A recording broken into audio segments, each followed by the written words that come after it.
मध्य प्रदेश छत्तीसगढ़ देख रहे हैं आप। मैं हूं अपर्णा मौजम। खबरों की शुरुआत कर रहे हैं दमोह से आ रही खबर के साथ, जहां मिशन अस्पताल पर धर्मांतरण का आरोप लगा है। अस्पताल के कर्मचारियों पर प्रबंधन पर यह आरोप है कर्मचारियों का। सुरक्षा कर्मियों की शिकायत पर मामला दर्ज किया गया है। पुलिस ने मामला दर्ज कर लिया है, जांच जारी है। दमोह के मिशन अस्पताल संचालक अजय लाल के बेटे अभिजीत लाल और एक अन्य कर्मचारी पर आरोप है। तो मिशन अस्पताल है ये, जहां के प्रबंधन पर धर्मांतरण के आरोप लगाए हैं। अस्पताल के ही कर्मचारियों ने, पुलिस ने मामला दर्ज कर लिया है, जांच शुरू कर दी है। सुरक्षा कर्मियों की शिकायत पर मामला दर्ज किया गया है। दमोह के मिशन अस्पताल के संचालक अजय लाल के बेटे अभिजीत लाल और एक अन्य कर्मचारी पर आरोप लगे हैं। आशीष जैन हमारे सहयोगी फोन लाइन पर जुड़ गए हैं। आशीष, बताएं क्या कहा है कर्मचारियों ने अपने आरोपों में?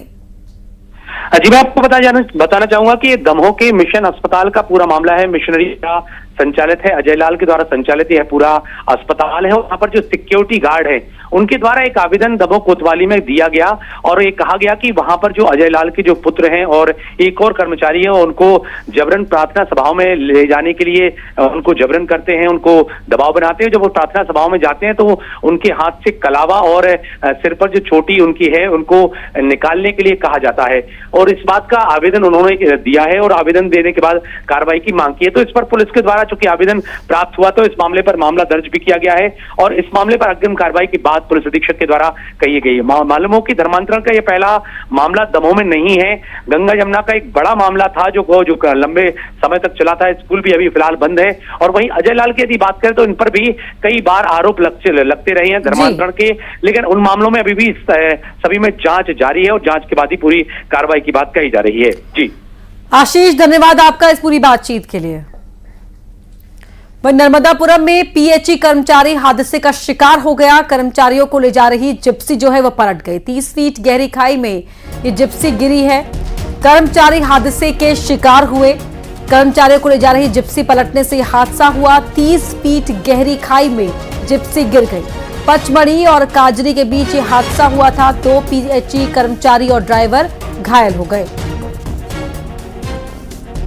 तो बड़ी खबर, नर्मदापुरम में पीएचई कर्मचारी हादसे का शिकार। कर्मचारियों को ले जा रही जिप्सी पलट गई। 30 फीट गहरी खाई में गिरने से ये जिप्सी पलटी है। पचमढ़ी और काजरी के बीच ये हादसा हुआ। 2 पीएचई कर्मचारी और ड्राइवर घायल बताए जा रहे हैं। तस्वीरें आप देख सकते हैं जहां पर यह हादसा हुआ है।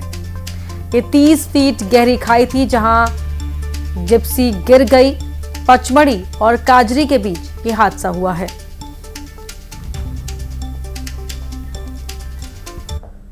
नरसिंहपुर में सीएम राइस स्कूल का छज्जा गिर गया। छज्जा गिरने से करीब 6 छात्र छात्राएं घायल हो गए। घायल छात्रों को अस्पताल में एडमिट कराया गया है। गंभीर रूप से घायल 2 छात्राओं को जिला अस्पताल रेफर किया गया है। टीचर्स का कहना है कि ज्यादा बारिश की वजह से ये छज्जा गिर गया। आप क्लासरूम की तस्वीरें देख रहे हैं और टेबल के ऊपर जो मलबा गिरा है वो भी आप देख सकते हैं। ये छज्जा गिरा है। 2 छात्राएं इसमें गंभीर रूप से घायल हो गए। तस्वीरें आप देखिए, समझ सकते हैं कितना बड़ा हिस्सा यहाँ पर जो प्लास्टर का है वो गिरा होगा। ये सीएम राइस स्कूल था जहाँ पर देखिए ये छात्राओं के ठीक बैठने वाली जगह पर ये छज्जा गिरा है।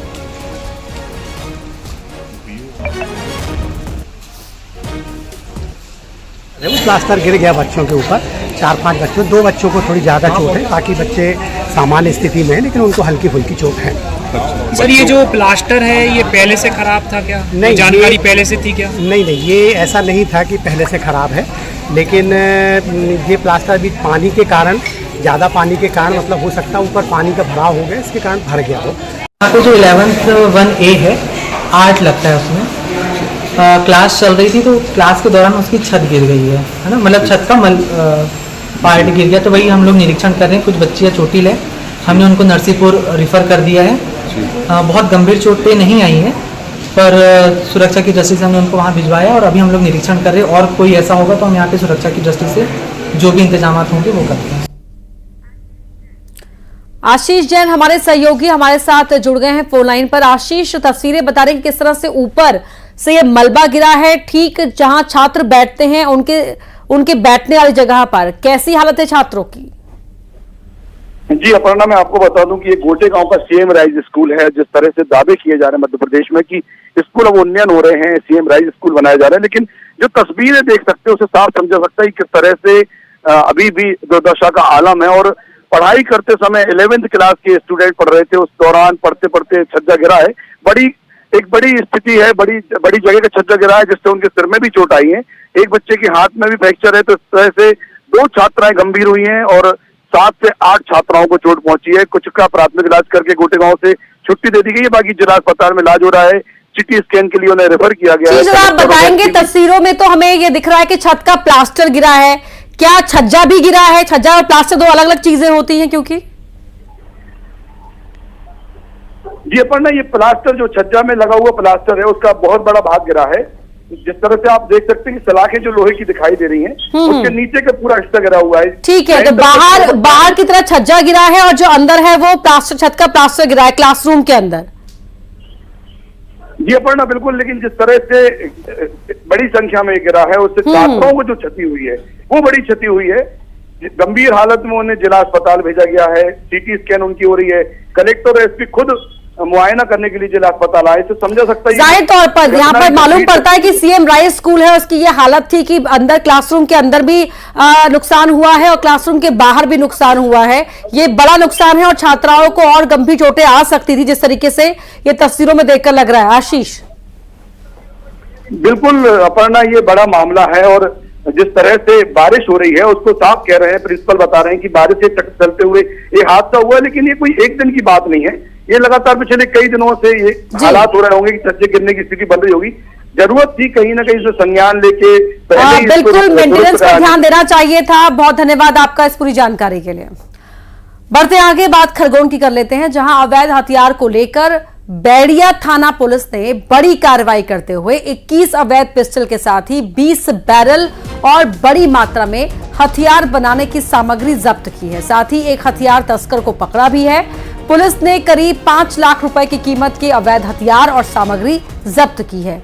बैरिया के मर्दलिया गांव बड़ी नहर के पास अवैध हथियार लेकर जाते हुए आरोपी तस्कर को पकड़ा गया है। एसपी धर्मराज मीना ने मामले का खुलासा किया, बताया कि आरोपी को रिमांड में लेकर इसके नेटवर्क को लेकर और बैरल बेचने वाले आरोपी को लेकर पूछताछ पुलिस कर रही है।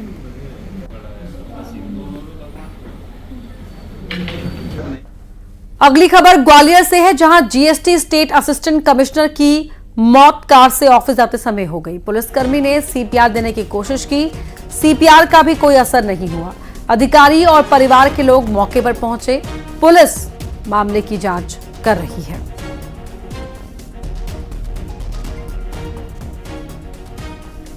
तो पुलिसकर्मियों ने जो मौके पर थे सीपीआर देने की कोशिश भी की। जीएसटी स्टेट असिस्टेंट कमिश्नर जब कार से अपने ऑफिस जा रहे थे उस समय उनकी तबीयत खराब हुई। बजट में एमपी को मिली सौगातों पर रेल मंत्री का बयान सामने आया है कि एमपी के लिए रिकॉर्ड बजट का आवंटन किया गया है। एमपी के लिए 14,738 करोड़ के फंड का आवंटन किया गया है। एमपी में चल रहे 81,000 करोड़ के प्रोजेक्ट 80 स्टेशन अमृत भारत के रूप में विकसित हो रहे हैं। कांग्रेस के समय सिर्फ 632 करोड़ का बजट मिला था। राज्य सरकार से बहुत अच्छा सहयोग मिल रहा है। जमीन आवंटन में एमपी की स्पीड तारीफ के काबिल है। देश में 14,738 करोड़ रुपीस का एलोकेशन है बजट का। टोटल मध्य प्रदेश में 81,000 करोड़ रुपीस के प्रोजेक्ट चल रहे हैं और 80 स्टेशंस को डेवलप किया जा रहा है अमृत भारत स्टेशन के अंतर्गत। एमपी सरकार अपने खर्चे कम करेगी, आमदनी बढ़ाने पर सरकार का जोर रहेगा। केंद्रीय बजट पर सीएम ने समीक्षा बैठक की। समीक्षा बैठक में सीएम ने मंत्रियों को निर्देश दिए हैं, सभी विभाग अपने खर्चे कम करने की दिशा में काम करें, ये सीएम ने कहा है। और अब एमपी सरकार का फोकस रहेगा कि वो खर्चे कम करे और आमदनी ज्यादा बढ़ाए।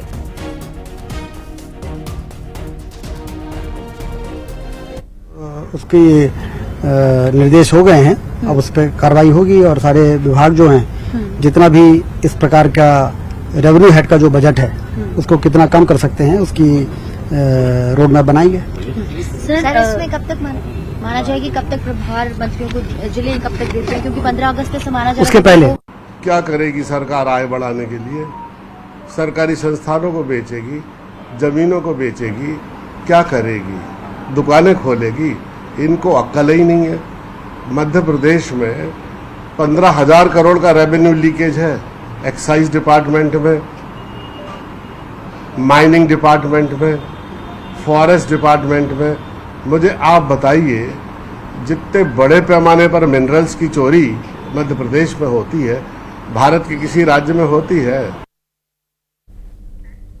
मध्य प्रदेश के 1.25 लाख संविदा कर्मचारियों के लिए बड़ी खबर है। प्रदेश सरकार के वित्त विभाग ने उपभोक्ता मूल्य सूचकांक के आधार पर इंक्रीमेंट देना तय कर दिया है। उपभोक्ता मूल्य सूचकांक के आधार पर सरकार ने संविदा कर्मचारियों को 3.87% की वृद्धि दर से वार्षिक वेतन वृद्धि देने का निर्णय लिया है। यानी संविदा कर्मचारियों के वेतन में 700 रुपए से लेकर 3,000 रुपए तक का इजाफा होगा। संविदा कर्मियों पर पारिश्रमिक में वार्षिक वृद्धि 1 अप्रैल 2024 से लागू होगी। संविदा कर्मचारियों को महंगाई भत्ते की जगह पर उपभोक्ता मूल्य सूचकांक के आधार पर वार्षिक वेतन वृद्धि देने का प्रावधान है।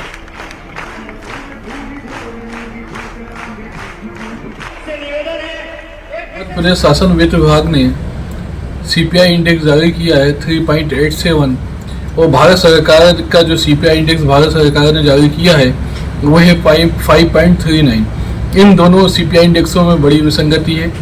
मध्य प्रदेश शासन को चाहिए था कि 5.39 CPI इंडेक्स जो भारत शासन ने जारी किया है उसके अनुसार वेतन वृद्धि CPI इंडेक्स के आदेश जारी करने थे। वहीं स्वास्थ्य विभाग ने 5.39 किया है, पुलिस हाउसिंग ने 5.64 किया है CPI इंडेक्स। ये इन सब आदेशों में भारी विसंगति है। हमारा कहना है कि महंगाई भत्ता जो जैसे पहले संविदा कर्मचारियों को मिलता था, नियमित कर्मचारियों को दिया जाता है, उसी के अनुसार CPI इंडेक्स जारी किया जाना, महंगाई भत्ता दिया जाना चाहिए। और इसको लेके हम माननीय मुख्यमंत्री जी, वित्त मंत्री जी और सबको ज्ञापन सौंपेंगे। और यदि महंगाई भत्ता नहीं दिया गया और CPI इंडेक्स में सुधार नहीं किया गया तो आगे आंदोलन की रणनीति बनाएंगे। अब इस मामले में सियासत भी गर्मा गई है। संविदा कर्मचारियों के वेतन को लेकर कांग्रेस सरकार को घेरा है। कर्मचारियों की मांग थी कि भाई हमारा 5.39 बढ़ाया जाए। यहां पे भी अन्याय, यहां पे भी उनके साथ धोखाधड़ी। तो मुझे लगता है कि जो कर्मचारियों की और संविदा अधिकारियों की मांगे हैं उनको सरकार गंभीरता से ले और उनकी जो मांग है उसे पूरा करे और उनकी जो बढ़ोतरी है, वेतन बढ़ोतरी है, उसे जारी करे। मध्य प्रदेश में 2003 के बाद से कर्मचारियों के हित में और कर्मचारियों के कल्याण के लिए जितने काम किए गए हैं वो सारे कर्मचारियों को भी मालूम है, चाहे वे संविदा कर्मी हो और चाहे मध्य प्रदेश सरकार के कर्मचारी और अधिकारी हो। हाँ, ये हो सकता है कि कहीं कुछ गैप हो, परंतु लगभग हर समय हमने ये प्रयत्न किया है कि केंद्र के समान के वेतन और भत्ते राज्य सरकार के कर्मचारियों को मिलें। कोयंबटूर के दौरे पर रहे सीएम डॉक्टर मोहन यादव ने तिरपुर का दौरा भी किया। रेडीमेड गारमेंट स्टोर की तारीफ की। निवेशकों से सीएम ने मुलाकात की। एमपी में निवेश के लिए उन्हें आमंत्रित भी किया। मध्य प्रदेश में भी आप अपना विस्तार करें, ये सीएम ने उनसे मुलाकात के दौरान कहा। तो बड़ी खबर, कोयंबटूर के दौरे पर मुख्यमंत्री डॉक्टर यादव। तमिलनाडु में खास करके कोयंबटूर त्रिपुर क्षेत्र में हमारे अपने मध्य प्रदेश के लिए औद्योगिक दृष्टि से भविष्य की संभावनाओं को लेकर के मैं इंडस्ट्रियल बेल्ट में आया हूं। यहाँ के निवेशकों को आमंत्रित देने के लिए भी मध्य प्रदेश में बहुत स्कोप है और यहाँ जो यूनिट चल रही है उनको देख करके मन में संतोष भी हो रहा है और अच्छा भी लग रहा है। हमारे रोजगार परक इंडस्ट्रियों में इसका कोई जवाब नहीं है। खास करके भारत जैसे विशाल देश में यहाँ जो ध्यान में आ रहा है, कोई झारखंड से, कोई उड़ीसा से, अलग अलग प्रांतों से आकर भी तमिलनाडु में न केवल लोग रोजगार पा रहे हैं बल्कि देश को समृद्ध करने में अपना पसीना भी बहा रहे हैं। मैं ऐसे एक तरह से ये श्रम मंदिर है जहां अपने पसीनों से अपनी आजीविका भी चलती है लेकिन देश की खुशबू दुनिया में पहुंचाते हैं। मैं अपनी ओर से बधाई देना चाहूँगा मेरे मित्र यहाँ बेस्ट एंटरप्राइजेस वालों के मित्रों को जिनने ये बड़ा यूनिट खड़ा किया है और आपका उज्जैन मध्य प्रदेश में भी एक यूनिट है। उम्मीद कर रहे हैं कि इसी प्रकार के यूनिट मध्य प्रदेश की भी बहुत संभावना है। मैं सबको आमंत्रण देने भी आया, लेकिन उसके पहले आंखों से देख करके मन में संतोष करना चाहता हूं कि ये यूनिट पे किस प्रकार से काम होता है, किस प्रकार से लोग रोजगार पाते हैं। भविष्य की इस जरूरतों के लिए खास करके वस्त्र उद्योग का बड़ा एक संभावना वाला उद्योग है, रेडीमेड गारमेंट्स का। ये अपने आप में बड़ा यूनिट है। मैं अपनी ओर से बधाई देना चाहता हूँ। बहुत अच्छा प्रयोग है और मैं निश्चित रूप से ऐसे सारे लोगों को मध्य प्रदेश में स्थापित करने का प्रयास करूँगा। टीकमगढ़ में कांग्रेस के विधायक यादवेंद्र सिंह बुंदेला के घर पर ईडी और असम पुलिस ने छापा मारा। करीब 8 घंटे तक टीम के अधिकारी मौजूद रहे और मनी लॉन्ड्रिंग के मामले में पूछताछ की। पूरी कार्रवाई के दौरान घर के बाहर सीआरपीएफ की टीम मौजूद थी। मीडिया को इस पूरी कार्रवाई से दूर रखा गया था। बताया जा रहा है कि असम के गुवाहाटी में विधायक यादवेंद्र सिंह के बेटे पर 420C और मनी लॉन्ड्रिंग का मामला चल रहा है। लगभग 8 महीने पहले भी असम पुलिस यादवेंद्र सिंह के बेटे शाश्वत सिंह से पूछताछ कर चुकी है। बताया जा रहा है कि इस मामले को लेकर अब ईडी जांच कर रही है। इसी मामले की जांच के लिए टीम आई थी, हालांकि अभी कोई खुलासा नहीं हुआ है। उधर अब इस मामले में राजनीति भी शुरू हो गई है। कांग्रेस के आरोपों पर बीजेपी ने पलटवार किया है।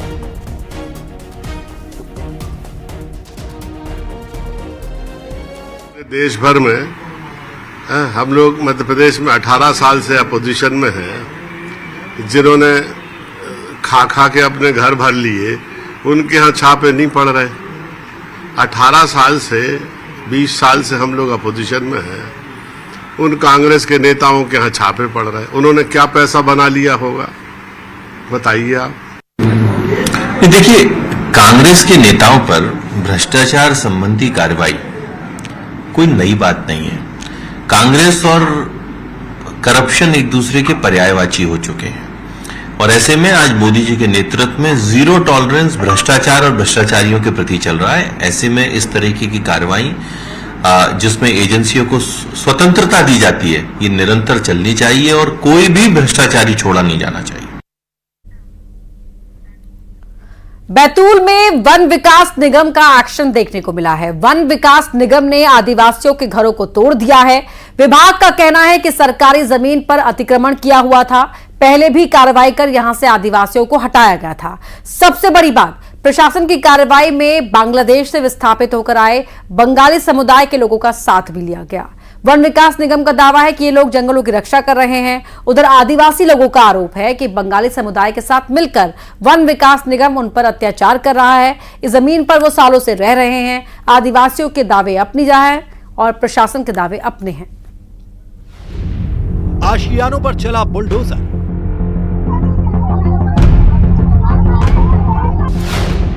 टूट गए घर, अब आसमान छत।